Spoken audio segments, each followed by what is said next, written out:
Magandang araw! Ako nga po pala si Binibining Clarizalyn M. Narvaez, narito upang magbigay gabay sa tamang pagbigkas sa mga letra sa alpabetong Pilipino. Simulan na natin sa letrang A. Ah, ah, ah, araw. Letrang B. B, B, B, bahay. Letrang C. Karinyosa. Letrang D. D, D, D, dahon. Letrang A. E, elepante. Letrang F.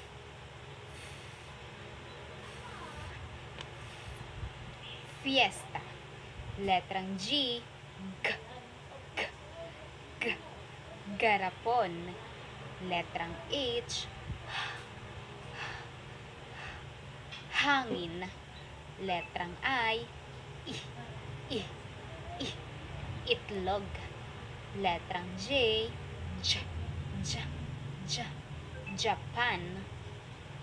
Letrang K. K, K, K, kahon. Letrang L.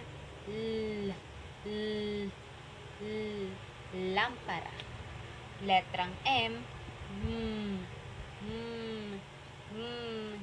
Manika. Letrang N. Nanay. Letrang O. Orasan. Letrang P. Paru-paro. Letrang R. Relo. Letrang S. Salamin. Letrang T. Tinapay. Letrang U. Upuan. Letrang V. Venus. Letrang W. Watawat. Letrang Y. Yate. Letrang Z. Zebra. Letrang NG.